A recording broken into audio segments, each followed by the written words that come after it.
Ngayong araw ay naubusan na naman kami ng inuming tubig. Mag-iigib na naman tayo dito sa may free flowing sa may housing. Bago natin umpisan tong video, ay magpakain muna tayo ng mga alaga nating manok. Dito sa part na to ay pinakain ko lang ang mga alaga kong manok. Meron nga pala akong mga alagang manok, mga Texas nga pala to. Kaso nangunti na nga lang din dahil kapag walang ulam ay sila ang inuulam ko. Masarap din kasi ulamin to, lalo na pag tinanladan. Parang native lang din naman kasi to. Hindi ko alam kung bakit mahilig ako mag-alaga ng mga manok na Texas. Basta ang alam ko, pag dumami to, ay meron tayong pang ulam. Ilang piraso na nga lang pala to. 4 na lalaki, 1 babae. Hindi na rin tayo mapagparami nito dahil maliit na yung pwesto natin sa mga alaga natin. Kaya dito ay libangan na lang. Pero kung gusto natin magparami ulit ng manok, didiskartehan na lang natin yan. Kaya hintayin nyo na lang ang susunod kong video dyan sa mga alago kong manok. Pagkatapos nga natin bigyan ng pagkain, dito ay nilagyan ko lang ng inumin.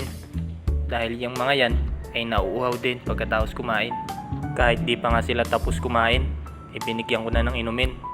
Dahil tayo ay magigip pa ng inumin. Medyo malayo kasi yon. Kaya hindi pwedeng hintayin pa natin matapos kumain bago natin lagyan ng inumin. Kaya dito ay nilagyan ko na lahat sila ng inumin para kahit paano ay makainom naman sila ng tubig. Pagkatapos natin bigyan ng inumin ay dito ay bumiyahin na tayo. Medyo malayo-layo kasi yon. Baka abutin na naman tayo ng gabi. Dito sa part na to ay magpapagas muna sana ako ng tricycle. Kaso napansin ko ang haba ng pila, kaya umalis muna kami. At mamaya na lang natin lagyan ng gasolina pag uwi. Pagkatapos nga natin bumiyahe ay dumaan muna kami dito sa may Wow Max. Lagi nga kaming dumadaan dito pag nagigib kami ng inumin. Dito ay namimili lang sila ng egg ball, fish ball or kikiam dahil nagugutom daw sila pag kami ay magigib ng tubig.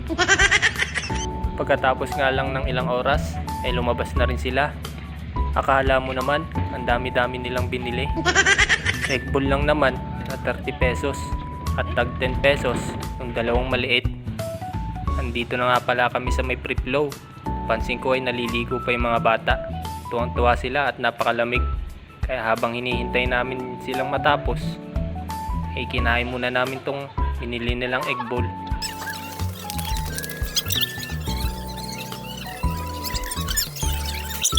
Pagkatapos nga namin kainin tong binili nilang pagkain, sinimulan ko ng magigib. Baka abutin pa tayo ng gabi.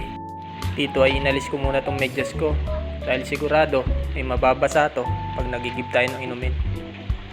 Dito ay hinugasan ko lang muna tong mga galon dahil na-stock to ng ilang araw.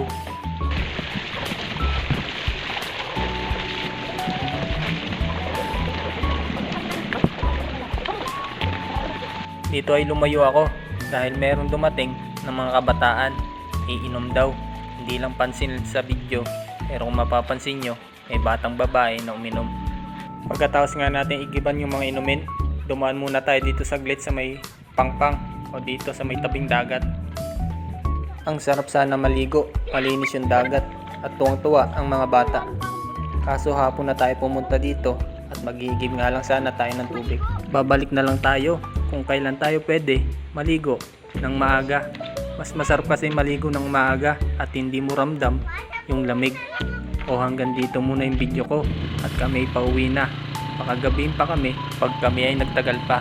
Kaya samahan nyo pa ako sa mga susunod kong video. Paki-follow, like and share naman kung nagustuhan mo tong video ko. Salamat sa panonood. Bye bye!